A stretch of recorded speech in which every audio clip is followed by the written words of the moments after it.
Hey, what's going on, everybody? We're back on our BKFC Reddit. Ask Me Anything. We're joined by the twins that are going to be putting their mitts on people at the upcoming BKFC Ice Wars. We got William Laporte and Nick Laporte. How you doing, guys? Good, man. How are you? You guys are actually two good-looking guys. I had seen like some photos, but you're expecting like a missing tooth or like some scars on your face. You guys are two good-looking guys. Like, what are you doing fighting in the hockey games? Go ahead, Will. Just been a passion of ours ever since we were younger. We grew up with there's 3 other brothers, so there's 4 boys total, and I mean, you could just imagine how much we got into it with each other back then, and kind of carried over in junior hockey and then some minor pro, and yeah, we just like to mix it up, and been fortunate enough, no missing teeth, no broken nose or anything like that, so just give it another go here, see how it goes. What about you, Nick? Yeah, pretty much kind of the same answer. Lucky enough to not have any missing teeth, but I think the minor pro career was so short that we missed out on a lot of those grind seasons where I've got buddies that are kind of still going through those minor leagues and playing. So obviously they're going to have a lot more war wounds than we would have. Will played a little longer than I did, but yeah, I kind of hung him up in 2012, 2013 season. So I've been out of it for a long time, and just love to compete with whatever I'm doing in life. So looking forward to just getting back out there and mixing it up for sure. Can't wait. Are you guys both? Were you enforcers back then, or you just love to fight? Yeah, we were. Like I said, we played house league hockey until we were, I think it was 18 or 19, and then we had 2 years of junior. But when we played junior, we were definitely like fighters on our team. And then of course, when you go to minor pro, we grew a little bit. So although we didn't have the weight on us, we were standing around 6'4", 6'5". So we definitely kind of got positioned to be fighters on the team. I did an interview with Terry not too long ago, Terry Ryan from Shoresy, and he kind of talked about that, and basically, he said you guys can play hockey, but sometimes with that size, you just get labeled as a fighter, and so that's kind of how it went for us. Were you guys? You get again. You guys both look good, so I assume you're pretty good fighters. My wife, she picks a fighter who's going to win, who's the best looking guy. She goes, that guy clearly hasn't been beaten up. You guys both look pretty good, so I assume she's going to be picking you to win your fights on this upcoming card. It's just our woman. That's a good pick for sure. Do you guys? So do you guys watch a lot of fights, like boxing, MMA, any of that sort of stuff? Yeah, quite a bit actually. I love watching UFC, and I haven't really watched too much of the bare knuckle stuff, but I really do enjoy it. And obviously, anytime there's a hockey fight on, so yeah, anytime I can get, I like to watch it and review NHL fight clips and stuff like that. Yeah, pretty much the same for me. Yeah. I think it's cool that they're saying that the Ice War stuff is going to be on the BKFC app. So like, you guys right now are going to have like access to a huge amount of fans are going to be able to see you. So I think that's pretty cool. I guess they said they're not going to be streaming it live because there's a BKFC the same night, but it'll be going on the app so everybody will be able to watch. I think that's pretty neat. Yeah, from what I've heard, they're going to release it a few days after the event, and I think it'll be available to everyone to watch on different streaming platforms. So it'll give people that don't necessarily follow that kind of thing a little insight into what it's all about. And like you said, it's essentially going to be bare knuckle on skates, right? So it's kind of just combining hockey with bare knuckle, which is awesome. I think fans are going to love it. I think it's going to catch on pretty quick. How did you guys get tapped to fight on this upcoming Ice Wars? So Will, you want me to handle this? Or? Yeah, like Nick was saying earlier, meeting with John Morasti, and he kind of got us involved, and then basically we've been chatting with AJ, and kind of just mentioned that we would really like to get into the first couple events, yeah. It pretty much came together. We were shooting season 5 of Shoresy in Sudbury, and I know John is in charge of doing some matchmaking and picking fighters and fighter recruitment and stuff like that. So I kind of overheard him talking about it one day, and he was like, yeah, I'm looking for some fighters for this event coming up in June. It's going to be awesome, Battle of the Border type thing. So I said, well, if you want 2 fighters, my twin and I are happy to do it. And he was like, you serious? I said, yeah, definitely. He's like, okay, I'll get you guys in, but don't embarrass me. So not only are we fighting to win, but we got to impress a legend like Johnny for that event. So looking forward to it. I've seen like in prior, like they had brothers fight. You guys are not fighting each other, right? And I don't think you guys know your opponent yet, correct? We do, yeah, we do Okay. know our opponent, but it's going to be announced next week, so we've got to kind Okay. of keep it quiet until then. But No. yeah, Okay. yeah. What do you guys do for work? I mean, you're talking about filming. Like, are you a TV star? Like, what do you do for work, gentlemen? No, that's kind of just a one-off. I kind of lucked into that role of Shorzy, so it's the first thing I've done in the film industry. But aside from that, I've got my older brother and I. We own about 50 rental units in our hometown here in North Bay. So that pretty much occupies a lot of our time. Yeah, I'm a heavy equipment operator. So my daughter is 3 years old now. So basically the last, I guess, 5 years, I've been doing that kind of stint where I go up north for a week or two on and then have 1 or 2 off. Right now, I'm currently working up at Horizon for CNRL, and I do a 7 and 7. My last shift was 3 weeks on, and then I have 5 days off right now, and then I'm heading back up tomorrow, actually. So it's kind of difficult to mix in the training with that when you're doing 13-hour days, but doing my best, and hopefully be ready for June 14th. So let's talk about the conditioning. Like, we actually have a couple BKFC fighters who like work like on radio towers out or like oil rigs and stuff. And they say like, yeah, you can try to push yourself, but it is hard to like hold yourself accountable. How, I mean, is it one of those things like you know how to fight, you're just working on cardio, or what do you guys do? Yeah, I think that's the biggest thing is everybody that's here signed up for this event has been in multiple fights and they know how to fight. So essentially, you're never going to really lose that aspect of it. I think the biggest thing is getting your fight cardio obviously into shape, and that's something. As a hockey player, you can train all summer, and then you get down to training camp, and every guy will tell you the same thing. Like your conditioning wasn't as good as it needed to be. So in terms of this fight, where I'm just trying to bang out as much high intensity and train that kind of training to just get ready for the 90-second rounds or whatever it is, and you get a minute rest in between. So it's not really a lot of time to recover. And from all the past events I've watched, it does look like a fair amount of the guys kind of gas out a little bit towards the end of the fights, which it's a long time to fight. If you've ever watched a hockey fight, if they go even anywhere close to a minute, the guys are gassed. So now, factor in doing that for 90 seconds, 3 different times if it goes a distance. So it's a lot to train for sure. Especially on synthetic ice too. I heard it's a lot more difficult to stand and stuff on. So that's going to be a big change too. When you guys were like playing and fighting and stuff, is it one of those things like you used to box and like, I mean, like how do you get to be a good enforcer in hockey? Honestly, a lot of it for us was just kind of growing up brawling on the street, really. And then once we got into hockey, like it's a lot easier for someone like Nick and I, right? We're the same exact height and same weight, and we would kind of spar each other a lot of the times after practice or on the outdoor rinks and stuff. So for us, that's kind of the training that we took and used. But yeah, other than that, I guess you can't really get that experience unless you're in the game fighting, right? But a lot of these teams too have designated coaches to show guys exactly how to fight, proper technique, and things like that. And then of course when you get into the higher pro levels, all these guys are working together as well, right? Because usually teams have multiple enforcers, and then everybody's working together to improve technique and stuff like that. And I do talk to a lot of my friends that either still fight or used to fight, and a lot of them are boxers, not professional or anything, but they, that's a big aspect of their fight training in the summers. So yeah, I think that has a lot to do with it for sure. What's a better feeling, knocking a guy out or scoring a goal? I got to go with knocking a guy out.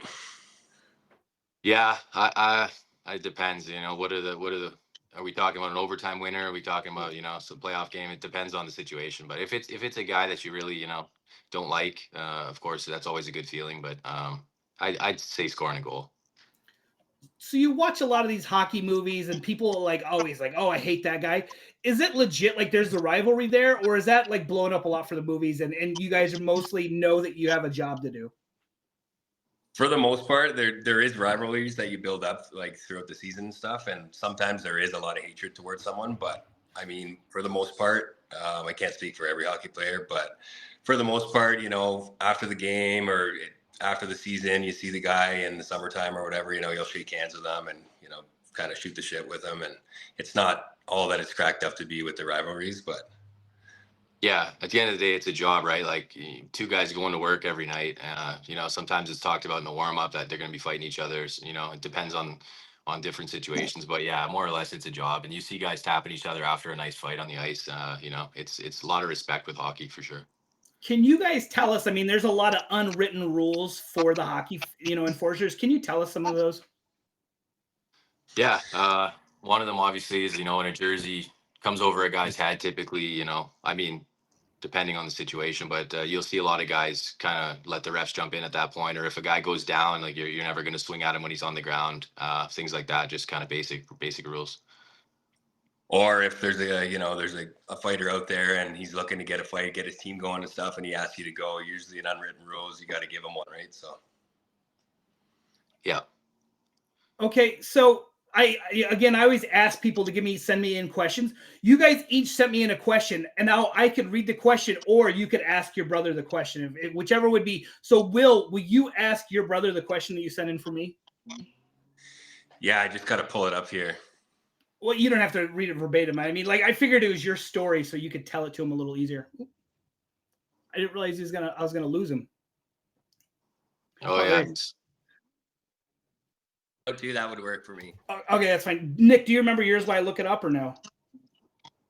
I remember mine. Yeah. All right. Will you ask your brother why I look up his? Okay, so not really a question. It was more of just a story. Our junior hockey year playing with the Skyhawks, I think it was 2008, 2009. We had a game the following day. We had curfew. You decided to go out with some friends or a girlfriend or something, and you ended up getting a brawl with, I think, 5 or 6 guys, fracturing your wrist, breaking your hand. You had to go get a cast that night, and you were so worried about, getting in trouble with the team that he went and cut his own cast off the next day before practice. And he actually finished the entire practice on a fractured wrist, only for the coaches to find out later that day that he was out, and they actually kicked him off the team anyway. So kind of a crazy story, but one I always remember. Yeah, that was a rough one for sure, but definitely learned my lesson after that. What's it like playing with a fractured wrist? I literally just got my brace off. I fractured my wrist. I fell off like a 12-foot ladder. I got blown off a roof basically, and I fractured my wrist. And I couldn't imagine holding a hockey stick and playing. I mean, it hurt bad enough just to not have anything in it. Oh yeah, it was a nightmare. I had to get one of my buddies to tie my skates, and then once I got out there, pucks were kind of bouncing off my tape and stuff, and yeah, it was rough. I just had to power through it. I taped it up as best I could, but it was a tough one for sure. Okay, Nick, your brother said, okay, our last junior A game, even ever in the no JHL, Nick fought Scott Kalismo, beat the piss out of him. Those two hated each other. Fast forward to our first year in the FHL. Nick walks in the dressing room and Scott's in there, and they became best friends. From rivalries to best friends. Tell me about that. Yeah, so it was actually in the semifinals against Abitibi. We had a home game in North Bay. Will threw a hit against the guy. There was a huge scrum. Eventually, Scott and I got loose. We kind of been talking about fighting all season, and it just kind of, that's where the boiling point was. So I got loose and landed a few punches. I don't know if I kicked his ass, but yeah. So I showed up to the Federal Hockey League next year, and I actually walked into the bedroom I was going to be staying, and sure enough, he was sitting across from me unpacking his stuff in the same room. So it was actually crazy. We laughed about it right away, and we became good friends after that. Yeah. Do you guys have a favorite hockey movie? It's got to be Youngblood for me. I just watched Youngblood. My graphics guy is like, "You ever seen Youngblood?" I was like, "No," and he's like, "It's the best hockey movie ever." We watched it. I think it's phenomenal. So we watch it every single road trip we had in junior hockey, no matter what. Every single road trip we had, our coach would put that on for us, and I don't know, I can't imagine how many times we watched it that season. But yeah, definitely a classic for sure. Gets the boys going. Yeah, I'd agree too. We just watched it too many times for it not to be our favorite. So. Okay, I guess without giving too much away, so if you haven't watched, you guys stay just at random people's houses, right? There's the people just in the community, open, and let you stay at their spare rooms, or? Oh, for junior, yeah. So it's like a billet program. So essentially, families will sign up to have players stay there for the year. They're given some money, or sometimes I think they're always given some money to like cover expenses of the player for food and things like that. Yeah, and that essentially becomes their second family for the season. So it's a pretty cool thing they do. Yeah. Do you like become friends with? I mean, you're staying there, but I mean, like, do you build like lifelong friendships and stuff, or is it more like you're just there for a job? Yeah, No, you so definitely. Oh, go ahead, Will. yeah, Joe, I was just gonna say for us, we played junior in our hometown, right? So we were living at home, so we never really kind of got to experience that. But a lot of the players and friends of us that ended up using the billet families and stuff, they became super close with them for a long time. Some of them still talk to them, 10, 15 years later. So Okay, so I've heard that Ice Wars is changing some of the rules and are trying to make it safe, and they've gotten out of the round robin tournament, which I think is great. This fight will be with the MMA gloves. Is that something like you guys are accustomed to using MMA gloves, or like you guys are hockey enforcers, you never used gloves before, or like I said, do you now practice on the heavy bag with the gloves? Hey, Will, your camera's out. Hey, we're gonna need to send a technician over there. This guy's having some problems. I mean, it says it's on. Yeah, there we go. There you go. There you go. Yeah, so I don't have any experience with the gloves before. I ordered a pair in, obviously, to get some training in before this fight. So a little different getting used to, but yeah, I mean, I'm happy to wear them for the first one. Obviously, having such a long layoff, you're got to get your hands ready to go, and I think jumping right into a bare knuckle fight would be a lot harder on the hands. So I'm thankful for the gloves. As far as I know, once you have one fight as an ice warrior, I believe now with the partnership, you're going to be given the opportunity to wear no gloves for your next fights. Sure. I don't know if it's going to be like a prerequisite or whatever, but I'm pretty sure that's going to have be an option for guys. So we'll see how the hands feel. But yeah, looking forward to just getting the first one out of the way and experiencing the gloves and see how everything feels. So I've talked to a couple of enforcers, and they said, look, I would love to compete on this, but like I've been fighting all season, my hands are beat up. Like, how do you guys like? And I know you guys have been off hockey for a while, but for those of you who play hockey, like still and have the seasons, how do you take care of your hands? Because that is how you make money. Will, you want to hit it? Yeah, for us, I mean, like I said, both of us have been out of the hockey world for a while now. My last season was 2019, I believe, in Columbus. But yeah, you kind of just ice them as much as you can, and don't punch stuff whenever you can. Give them a little bit of a break.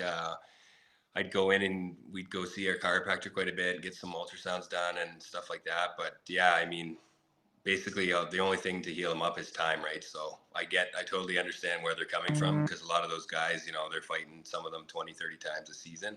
Sure. So it would be very difficult for them, I totally understand that. Yeah, if their hands are injured, then for sure, like you expect them to not want to sign up for something like this, or just even be able to sign up for something like this. But if you're talking about kind of callousing your hands, strengthening them up, in the off season or whatever, for us, like leading up to an event like this, then there's different things you can do, like hands in rice, all those techniques that fighters use. Or there's one funny story actually. We were playing in Denver in 2012 season. And Scott Parker was the assistant coach there, and he's awesome. Shout out to Scotty, he's a beauty. But he would tell us some of the techniques he used to do as a fighter. Dragging his knuckles down brick walls until they bleed, and then waiting for him to scab over, and then doing it again the next couple of days. And the hands on that guy were just unbelievable. So just picking up little tricks of the trade from a guy that fought at the highest level, it's interesting to see what everybody does differently. Do you guys have a favorite enforcer growing up? Bob Probert. Yeah, I got to be Probert for sure. Yeah, he was just an animal. Mine was always Chris Simon, and sadly he did fight Probert, but like they weren't both at the prime at the same time. But I used to love watching Chris Simon punch Ty Domi in the face. Like Ty Domi was such a rat. I don't know. Oh yeah, he could take such a beating too. Yeah, the quality of tough guy in that era was just unbelievable. Again, we were talking to Charlie, and it's kind of crazy how the enforcer used to have a legit role on a team, and now in the NHL, like they've almost gotten away from it. Occasionally they have the fights, but you look at the lower ranked leagues, it's still the old timey hockey. Are you a fan of the old timey hockey, or do you prefer like how the NHL has become? I think there's always going to be a place for that kind of thing. I think it helps police the game, having guys out there that can, take care of cheap shots and things like that, protect players. So I'm a fan of it. I don't like that it's been kind of dwindled out of the game at the highest level, but um, there's been some great fights in the last 2 years here. So I think maybe the tide's turning back over. I don't know. I can't really speak for that, but I'm hoping that role never dies completely in the NHL for sure. Did you have I used to love the Avalanche Red Wings, rivalry back in the day. When you guys were growing up on your teams, did you guys ever have any rivalries like that? Yeah, like our younger years, probably not so much. Like I said, Nick and I we played house league hockey till we were, I think, 18 or 19 years old. So it was kind of like, the parents It got was me just drunk. beer league stuff, yeah.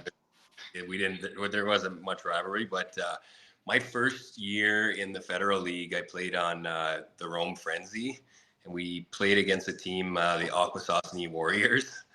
And that was pretty wild. Usually 2 or 3 fights I would have every time we went across the bridge there. We would have guys on our team that would fake sickness and fake injuries so they didn't have to go on those trips, because it did get pretty intense. Like the fans were throwing beer and stuff at you through the tunnel, and it was just a wild atmosphere. They were signing bouncers off the street on Friday night to play Yeah. the game Saturday. Like, it was Right just out of like the Wild prison. Wild West. It was hilarious. So what are your thoughts about this being the US versus Canada? I think it's brilliant. The Four Nations thing really, was a hit. I think the US Canada, the border rivalry is fantastic. It sucks that I have to boo you guys because you seem like good dudes, but USA all day. Are you excited to represent the hometown? Yeah, definitely. It's going to be a great rivalry. I don't get too mixed up in the politics of, Sure. Canada versus USA type thing. So I think I'd be as amped up to fight in this event if it wasn't a battle of the border. But yeah, I'm looking forward to it either way. And it's always nice to, have something more at stake, I guess you can say. Yeah, same kind of with myself. Obviously, it's always great when you can represent your country and stuff. But at the end of the day, I have a lot of American friends and fans too that I still talk to all the time, and probably a couple of these guys I am friends with that are coming up in this event. So yeah, it'll be all business once that bell rings there, June 14th. But yeah, it'll be a great atmosphere, a great rivalry for sure. So looking forward to it. For fans who don't know, I mean, again, most of our people coming over are going to be BKFC guys, have no idea. Who should some of the fighters, who should we, other than you guys, who should we kind of keep an eye on? Who do you expect to really make a name for themselves in the upcoming Ice Wars? Go ahead, Nick. So to be honest, like I said, I've been out of the game for so long. Like I wouldn't even really know, who to pick for this. Obviously, there's been guys that have fought at the first, 1, 2, and 3 Ice Wars. So they're going to have a lot of experience with the ice and, with the atmosphere and the round lengths and all that stuff. So, I mean, anyone that's fought at it before, I would say keep a close eye on that. And they're going to do a good job promoting that for the fans that, haven't seen any of the previous events. So, they'll tell you this guy's been to 2 or 3 events and blah, blah, blah. So I think aside from that, there's quite a few unknown fighters for me on the US side. So, I don't know anything about my opponent. Typically it's nice to be able to watch a bunch of film on guys and study them like that. So I haven't had that opportunity. So kind of going into it, just focusing on my own training, and hopefully I'm ready to go on June 14th. Is there any appeal to, if this goes well? I mean, you like fighting.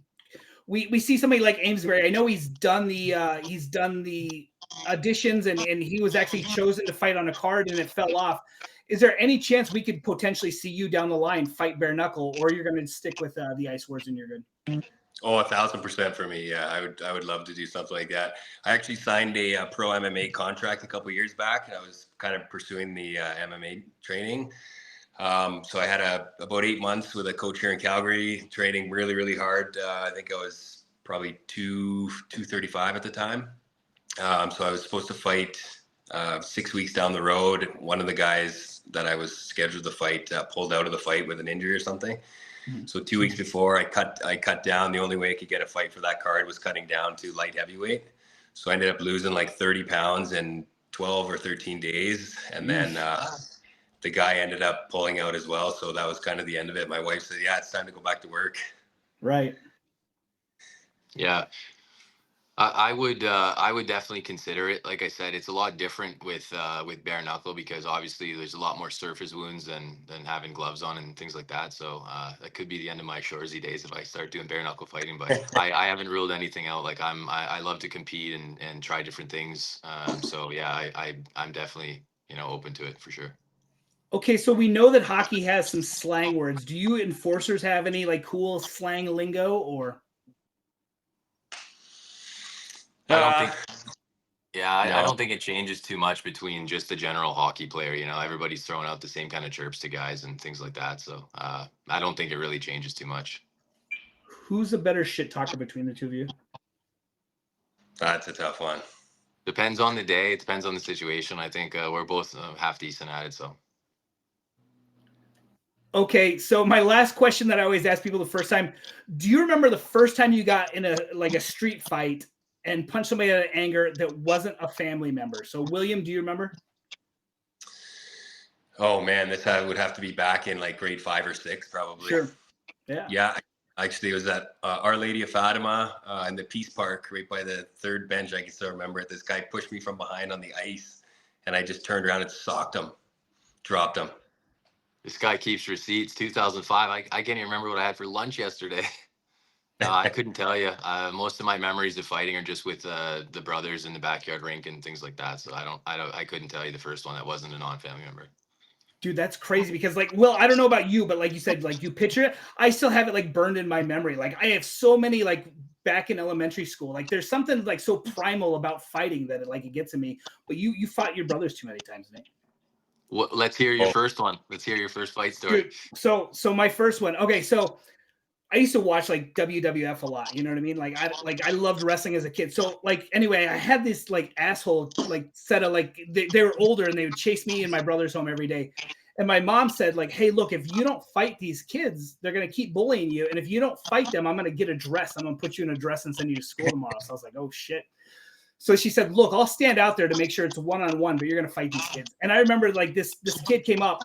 And I remember I swung on him and I hit him and I knocked him to the ground and I just got on top of him and like Nikolai Volkov, I just kept headbutting this fucking kid right in the back of the head. And then like the next day, a different kid wanted to fight me and I smoked that kid. Like I just went through all of the kids and like eventually they stopped fucking with me. Yeah, she gave you great advice. Great advice, man. All right, guys. Is there any messages, sponsors, anybody you want to thank, any messages, shout outs or anything before we call it a day? Nick? Go ahead. Yeah, I like I said, I just like to say thanks to John Morasti for getting us this opportunity. Thanks to AJ, for staying in touch all these years and helping us get back in this thing. And to the fans, Canada and USA, we're looking forward to a great show. I've got a couple Shorzy fans that reached out, said they're going to be in attendance, so they want to do some pictures and things like that afterwards. So yeah, just looking forward to a great event and seeing all the boys and having a beer afterwards. Yeah, I just want to say thanks to all the fans that are going to be supporting us and tuning in from both Canada and USA. Charlie and AJ for keeping in touch with us, setting everything up, and making us a part of this. And then, yeah, it's going to be a war come June 14th. So anyone who hasn't heard, tune in because I promise you, it's going to be a big one. Well, the goal right now is I will be there and I'm bringing an alligator. So hopefully it's cool. So. Yeah, looking forward to seeing you though. It's going to be a great event for sure, and I think it's going to catch some serious steam here once we get a couple of these events in the bag. So thanks for having us on. All right, guys. Yeah. Thanks so much. Have a great day, and thanks for your time. Thanks, Ben. Take care. Thanks.